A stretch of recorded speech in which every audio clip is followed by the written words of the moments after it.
Assalamualaikum warahmatullahi wabarakatuh. Masih bersama saya Suwandi di channel Dunia Ikan Gabus. Masih saja ya, hari ini kita jawab-jawab pertanyaan ya seputar budidaya ikan gabus. Ya teman-teman yang mau chat ya, yang terlambat jawabnya minta maaf ya. Ini sudah banyak sekali dan kadang terlewatkan, dan mungkin mohon maaf juga bagi teman-teman yang WA mungkin kelewatan belum dijawab ya. Ya jangan marah ya. Ya mohon maaf sekali, ini saya berusaha untuk memilah satu persatu pertanyaan karena banyak sekali ya. Seharian kita beraktivitas saja kadang sudah banyak sekali WA ataupun pertanyaan yang masuk, dan mohon maaf sekali belum bisa saya jawab saat itu ya. Mungkin WA pagi saya sudah bilang jawabnya sore, WA malam jawabnya besok pagi ya. Kemudian ada yang sudah chat di sini di nomor saya, kemudian belum saya jawab, atau mungkin di kolom komentar di video-video saya belum saya jawab. Mohon maaf sekali, saya pasti akan berusaha untuk menjawabnya karena memang apa yang saya niatkan bisa bermanfaat buat teman-teman. Ya teman-teman punya permasalahan, mudah-mudahan saya bisa membantu, dan dengan saya membantu teman-teman mudah-mudahan Allah juga membantu saya dengan semua masalah-masalah hidup saya gitu kan. Ya semoga harapan saya juga bisa berhasil semuanya, sukses semuanya. Ya makin banyak orang yang kaya dari ikan gabus, makin banyak orang yang berhasil dari ikan gabus, saya malah seneng. Saya malah seneng ya, alhamdulillah saya malah seneng. Ya, bukan menjadikan sebuah persaingan, bukan menjadikan sebuah kita kompetitor. Di situ kita bersaing secara baik ya. Bahkan kita bisa menjadi saudara dalam hal budidaya ini. Karena saya juga bukan siapa-siapa. Saya juga tanpa ada teman-teman yang bertanya, saya juga tidak akan pernah mencari permasalahan-permasalahan yang teman-teman tanyakan. Selama itu saya pernah lakukan, selama itu pernah saya tangani, saya akan berusaha memberikan informasi sebaik mungkin, seakurat mungkin. Dan yang jelas, apa yang saya sampaikan ini berdasarkan pengalaman saya, bukan dari cerita di buku atau mengambil artikel di tempat lain. Ya, yang saya lakukan itulah yang saya jawab buat teman-teman semuanya. Ya, baik pemirsa, pertanyaan yang pertama ini dari Bapak Pak Randy ya, Randy yang ada di Bogor. Ya, ini menanyakan masalah tentang kemitraan pembenihan. Ya, tadi sudah saya jawab Pak ya, kemitraan pembenihan. Ya, kemitraan pembenihan ini syaratnya apa Pak? Mohon penjelasannya lebih detail lagi karena saya tertarik untuk bergabung di kemitraan pembenihan. Ya syaratnya punya kolam Pak ya, punya kolam. Kemudian di situ nanti kita lihat dulu Pak, kuota kemitraan masih ada apa enggak di daerah Bapak. Karena yang namanya kemitraan pembenihan itu tujuannya kita membangun kemitraan pembenihan ini kan dengan harapan benih yang diproduksi oleh orang di daerah itu larinya cuma untuk di daerah itu saja. Orang dari daerah Solo kemitraan pembenihan benih di Solo larinya ke Solo saja, ke mitra pembesaran yang ada di Solo. Kemudian mitra yang ada di Semarang, pembibitan bibitnya itu hanya lari seputar mitra yang ada di wilayah Semarang. Jadi mendekatkan benih saja biar tidak ngirimnya terlalu jauh. Jadi syaratnya nanti kita lihat kuota juga, alamat Bapak di mana, kirim ke kami. Kemudian nanti ikuti saja prosedur-prosedurnya, termasuk pembuatan kolamnya seperti apa, pembuatan kutu airnya seperti apa, sampai nanti begitu finishing videokan kolam itu kepada kami. Ya nanti untuk lebih jelasnya bisa chat langsung ke saya Pak di 0816658779 nggih.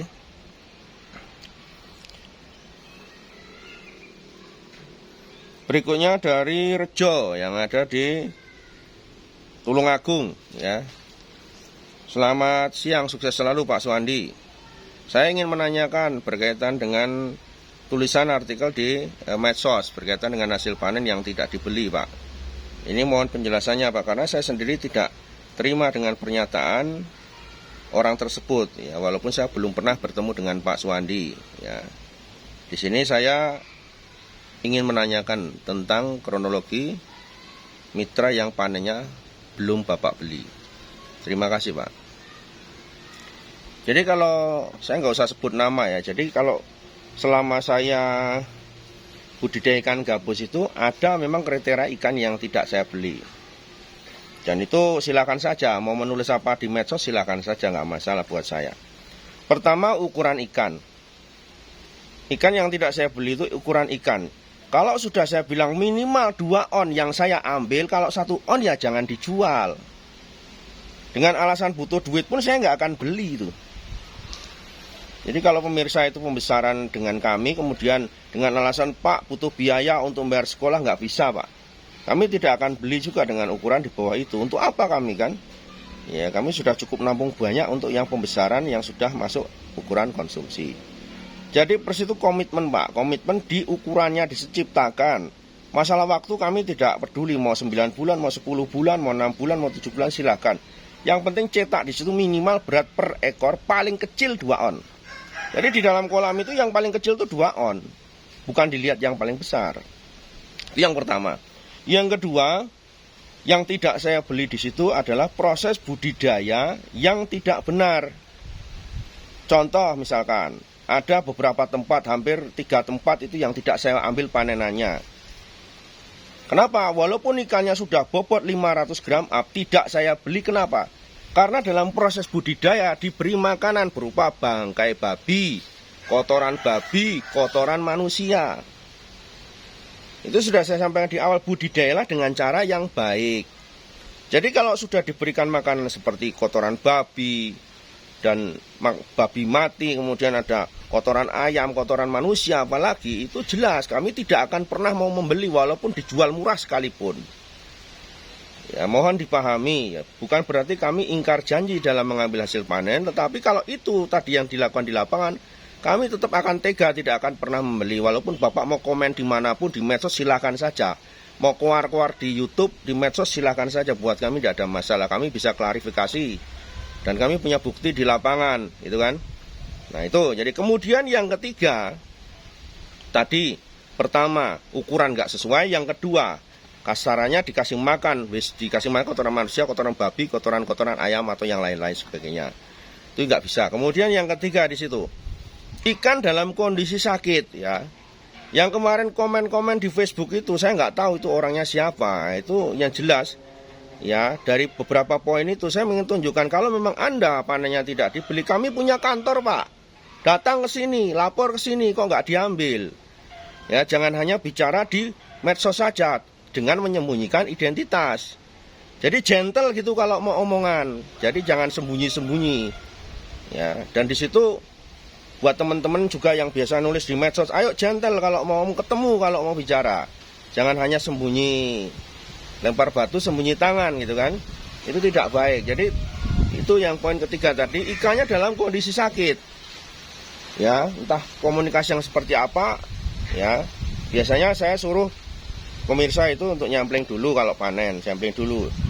Entah sebab apa, ada yang bilang, Pak ikannya malah sakit, banyak yang mati. Ya, banyak mati sembuhkan dulu. Kalau sembuhkan dulu, baru saya ambil. Ternyata tidak ada kabar sama sekali. Itu yang ketiga, jadi ikan pertama itu ikan dalam kondisi ukuran tidak masuk. Yang kedua dalam kondisi beri makanannya tidak baik. Yang ketiga, ikannya dalam kondisi sakit.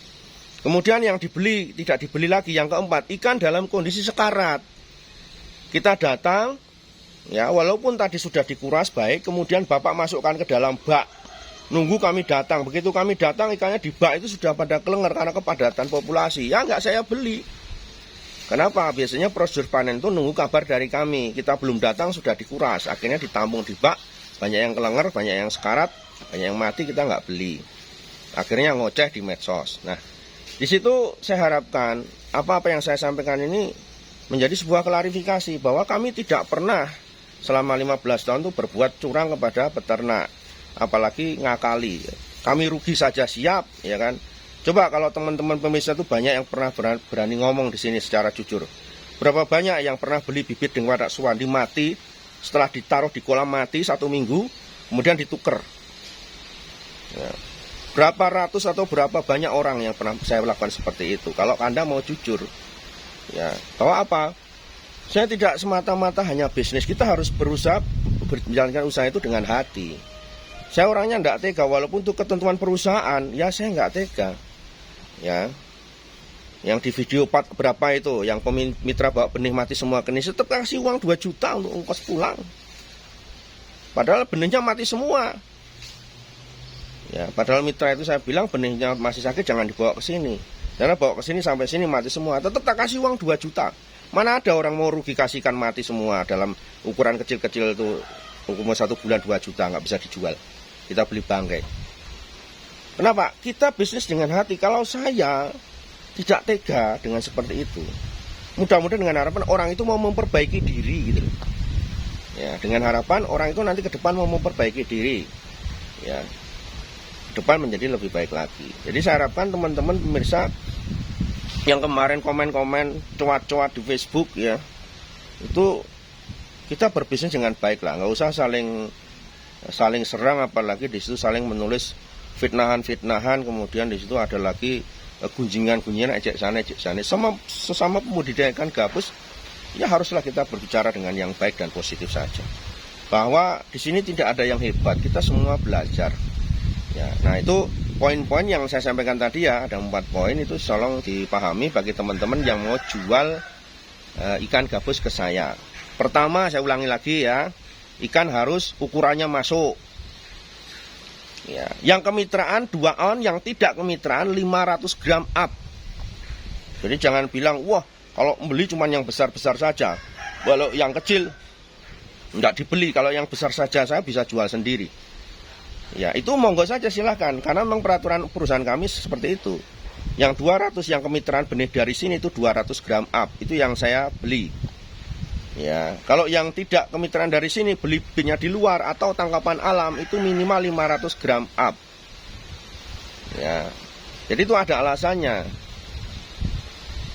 Kemudian yang kedua tadi, ya, ikan jangan diberi makanan berupa makanan kotoran-kotoran manusia, kotoran babi dan kotoran ayam, yang lain-lain. Budidaya dengan cara yang baik, kalau pelet-pelet, kalau daging-daging. Kemudian yang ketiga di situ, ya, ikan tidak sakit.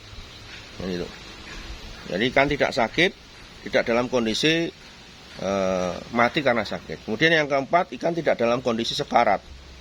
Datang sudah kepalanya gerak-gerak, tinggal terlentang banyak yang mati. Sudah itu saja yang ingin kita sampaikan ya kepada para pemirsa agar lebih jelas dan lebih akurat menyikapi tentang masalah budidaya ikan gabus. Dan hidup saya dari ikan gabus, tidak akan saya mempertaruhkan hanya untuk menipu, apalagi untuk ngakali, nek cara wong Jawa ngakali peternak ya. Ngakali peternak. Sampai apapun yang saya lakukan di dalam budidaya ini saya berusaha hati-hati betul, Pak. Ya. Dalam ukuran nimbang ikan gabus pun semuanya kita timbang, tidak pernah kita timbang konsumen yang nimbang. Ya, sampai itu pun kita betul-betul berusaha menjaga. Saya nggak pernah nimbang gabus sendiri, kalau saya panen itu konsumen yang nimbang. Pokoknya saya percaya, pokoknya tahu saya bawa aja. Ya silahkan kalian mau jujur atau tidak, nggak masalah buat saya. Ya, saya tidak pernah ngambil ikan gabus itu bawa timbangan kok. Ya pemirsa, timbang dulu aja Pak, nanti saya tinggal bawa. Udah begitu aja. Ya, jadi tolonglah cermati niat baik saya ini kepada pemirsa, pada teman-teman yang kemarin nulis di medsos ini dengan pikiran positif saja. Baik sangka saja pada Pak Suwandi, jangan sampai akhirnya rugi sendiri kalian berburuk sangka kepada orang lain, karena tidak akan membuat usaha Anda menjadi lebih baik atau lebih besar, lebih maju. Lebih baik kita bersaudara, saling tukar pengalaman, saling tukar pikiran, itu akan menjadi lebih baik. Kalau Anda punya ilmu apa seputar budidaya, saya pun siap belajar. Saya orangnya itu nggak pandang bulu. Di situ walaupun orangnya baru mulai saja, kalau saya menemukan sebuah kebaikan, saya pelajari, saya ambil. Ya, karena namanya kita belajar itu tidak harus dengan orang yang memang lebih dulu, tidak harus. Ya, kalau memang itu yang keluar dari dubur ayam itu berupa telur, ambil. Kalau itu keluar dari orang yang pejabat tinggi sekalipun, kalau itu kuning ya lari, gitu aja. Jadi kita bisa mengambil sesuatu yang positif dari apa yang kita dapatkan, tidak memandang orang siapapun itu. Oke ya, sukses semuanya. Salam jumpa di dunia ikan gabus. Assalamualaikum warahmatullahi wabarakatuh.